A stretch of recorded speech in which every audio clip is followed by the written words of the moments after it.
YouTube, what's up? Back today with another video.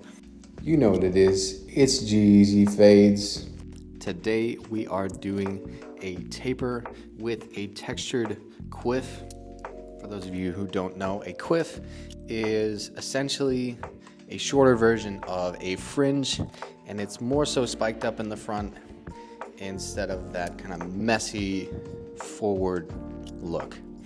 So today we are starting out with our number 3 guard, starting all the way at the bottom and then flicking out as I get to about 2/3 of the way up the head. I want to make sure that I preserve some of his bulk on the sides around the parietal ridge, because I know that he's going to be growing it out to a fringe, and I know that most of what he wants is the taper.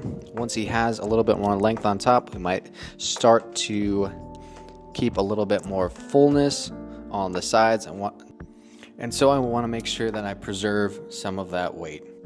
And I'm going to continue this debulking process as if I'm going to give him a drop fade, keep some weight towards the back, and keep the top portion of the debulking line where I'm going to start using my shears, keep it a little bit lower so that he has a nice balanced style on the top. I like to observe a general rule of thumb, and that is the more weight, the more heaviness you're going to keep on the front. I think you should kind of balance that out by keeping a little bit more weight on the back. And so the goal of having a bit more of like a dropped guideline is going to help me do that. Now, as I connect the other side with the back, I want to make sure that I start facing the back, and then I gradually work my way up on the other side to connect the back with the sides. The reason for that is because I've already established where my bulk is going to start and my scissor work is going to start on top. And so making sure it starts at the back and connecting with the other sides, make sure I have a symmetrical guide established as a foundation for the shear work that I'm going to do later on. Now I'm going in with my 2 guard, and I'm acting as if I'm putting in a guideline for a drop fade, just starting at the sideburn, stopping at the corner of the eyebrow, and just kind of flicking out from that point. And that's going to create a nicer finish towards the lineup portion of his haircut, and that's going to give him somewhat of a hybrid look to where it's almost as if he has a shadow fade and a taper at the same time, which gives it a much cleaner finish and makes your lineup pop so much more. Now, our first step in the taper, I like to start in the back generally, and I'll go in, create my guideline with my trimmers, clear everything out beneath, and then I will start on the sides. I will go ahead and create an arch guideline starting at the top of the ear, and I want the front of the guideline to be in line with the end of his eyebrow. That way, using those reference points, I can create a balanced look and create an even height for my tapers on each side. Now, I go in with my lever all the way open, create my guideline. Same thing on the other side, about a 1/2 inch up, making sure that I go over it a couple times because I'm essentially debulking at a smaller scale. And so I want to make sure when I create this guideline, I'm also creating an even canvas for my blending portion. Now I go in with my lever initially halfway open, then I open it all the way, and I start to flick out. What's very crucial when you're fading into a lot of bulk and doing a taper is that you want to make sure you don't go too high, because even if you start super low with your taper guideline, you still run the risk of pushing the guideline way too high and having to raise your taper. Now in the back, same steps. Going in with my lever all the way open, and we are going to go ahead and erase this guideline right away. In the back, it's pretty straightforward. Not a lot of detail work in erasing the guideline here. And so I'm just taking my lever, opening it notch by notch, starting with one notch open and working my way through each step till I get to about half or 3/4 of the way open. And by then my guideline will be erased. Next up, starting with my one guard, depending on how heavy I want my taper to be and how much a shadow I want to have above it, I will open it or close it depending on how much shadow I want to have. And because I want it to blend into a lot more bulk on the back, I'm going to start with my lever all the way open. Worst case scenario, I have to close it a little bit in order to blur things out, but this is going to prevent me from pushing my guidelines too high. If you're ever fading into a lot of bulk, I always recommend starting with your lever open so that way you don't dig in too far and create a guideline that you kind of have to chase up to blend out and raise your fade too high. Now in the back, I like to try to do my best to stop at the 1.5 guard. If anything, I can open it all the way. It's essentially a 2 guard, and so it should blend pretty well into the 2 open that I used to debulk earlier. As you can see there, his growth pattern is pretty simple, but he does have some areas that grow inward towards the outside of his neckline, and on this side, they grow a little bit more outward. And so I want to make sure I'm very conscious of those areas because I don't want to waste my time trying to scoop my clipper directly up when really it grows to the left or the right. I want to make sure I'm aware of those things and I'm going against the grain. Here I'm doing the same thing, same steps. I already used the 1.5 on the side portion of my taper, and so I'm going in and blending out each side of the taper using my 1.5 all the way open. And if I see any areas that are too dark and are not being erased by my 1.5 open, then I can by all means just close it up a little bit and kind of gauge if that's taking out any weight. I like to be a little bit more conservative. As you can see, I'm using my corners here because I don't want to push the taper up too high. And so, like I said before, the more open your clipper is, the easier time you'll have in not setting in any guidelines that are too harsh that you have to blend out. This is all very controlled because I want to make sure that I keep his taper low. I want to make sure that I keep some fullness on the sides. As you can see, I'm working in a pretty confined space. His front sideburn area is a little bit narrower. Normally, I would have a little bit more room to work with towards his front hairline in his vertical bars, but his vertical bars are a little bit wider, and so I have to work within a smaller space. So I'm doing what I can to be very precise, just using my corners. The last step in doing my taper on my sides is using the half guard. I'm going to open it all the way initially, just go in with my corners, try to take out any dark spots that I see right away, and I try to keep some contour to it, keep some curvature. I want to make sure that his front C-cup portion pops as much as possible. And lastly, I didn't erase my bottom guideline right away because I want to keep some weight there. And so at this point, I'm blending it out just using my corners, and that's going to help me control the height of the fade even more. I think if it's helpful for you, start with the lever open initially, start to see how the hair responds to that, and then gradually close. I feel pretty comfortable with how it's blending out, and so I start at the bottom and work my way up. Now I'm just putting my my half guard on. My half guard is very useful for detailing.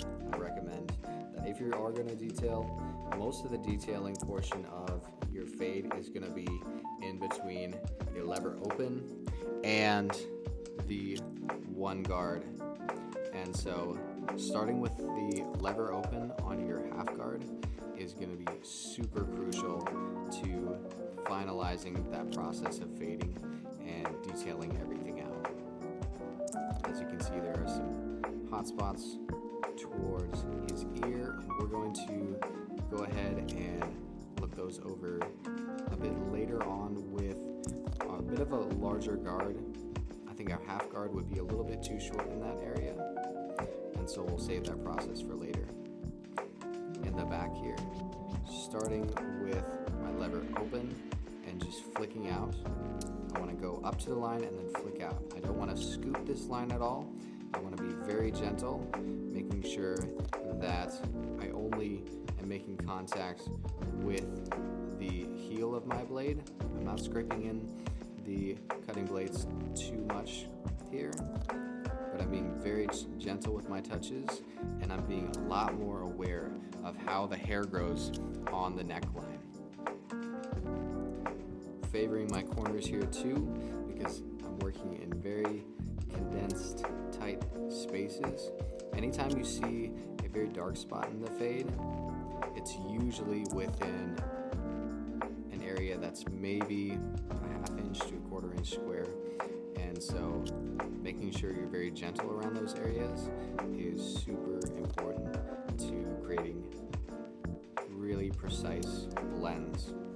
All right, now here towards the bottom, we have a little bit of a weight line left, and so we're gonna go ahead and close our lever up a little bit, use our corners, and just hit those areas right where I see the hair growth pattern start to shift a little bit. Now I'm gonna go ahead, open my lever, and I'm gonna go ahead, corner that out, and once I do that, I'm gonna comb it, make sure the hair is laying down, and then go back, hit it one more time, make sure I'm being extra thorough, and then I'm gonna do my lineup portion.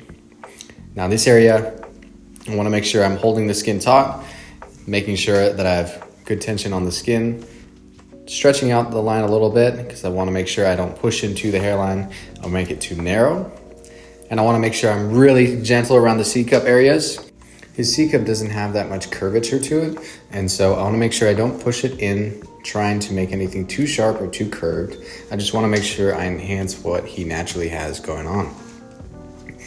Now in this area, same thing. Starting at the corner, just gently pushing it in, making sure I take care of the hairs right in front of the hairline. You can honestly get a pretty sharp, really good looking hairline if you just take out the baby hairs right in front of it without worrying about trying to create the sharpest line right away and digging in with your trimmers. Now same thing on this side, holding the ear down, stretching the skin out a little bit so that I can see all the overhanging hairs, and just using my corner to gently round out above the ear. Now I don't stretch out the scalp too much in this area. Now using my texturizing shears, I'm just gonna lighten up the area above it. This isn't to target any specific dark spot. I just wanna make sure I lighten up the area overall and make it blur out a little bit more. After this, I'm going to go ahead and start with my shear cutting on top. So as you can see, I've saturated the hair. I take a horizontal section where the top overhangs the sides, and I just take out anything that sticks out. I start in the middle, go towards the front, and then once I've finished that side panel, I will use shear over comb, lifting my comb at a 45-degree angle and just going straight up. After I do it, I make sure I comb the hair down because I want to make sure I cut the hair how it lays. Now, same thing on the other side. I want to make sure that I have the hair parted in this area because any hair that's going to be directed towards the front, I want to make sure I don't cut into that area because then his hairline will look high towards his corners.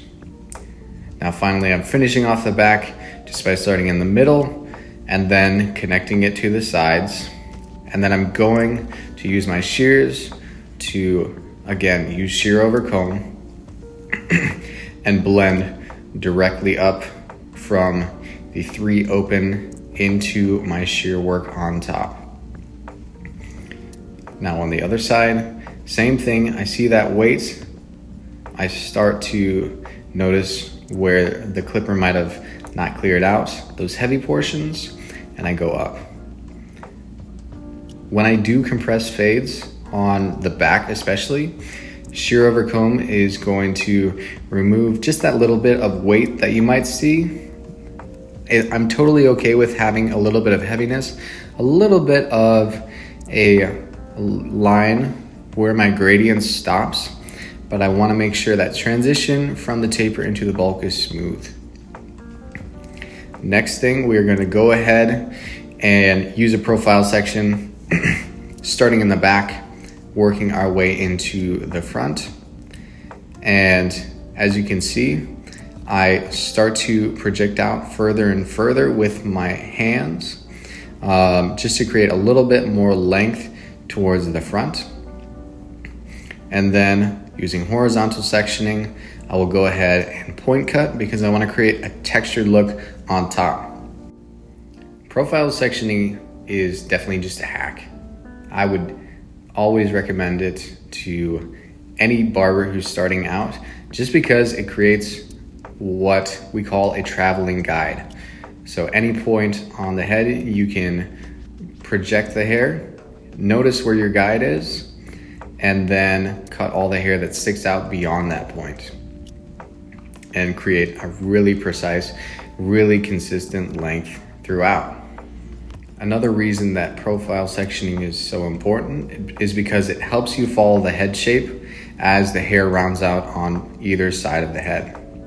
Last thing we want to do is just connect that fringe area on the front with the sides. And so I project all the way out until the hair on the sides that I shear over combed falls out. And then at an angle, I will cut my length on top that kind of sticks out in the corners. Now on the fringe area, comb the hair down, start in the middle, and then work your way out to connect with the sides. And as you can see, we got him looking nice and full in the front, left a little bit more weight towards his corners. As you can see, his hairline is a little bit higher towards his corners. And so keeping that fullness gives us a really consistent look in the front.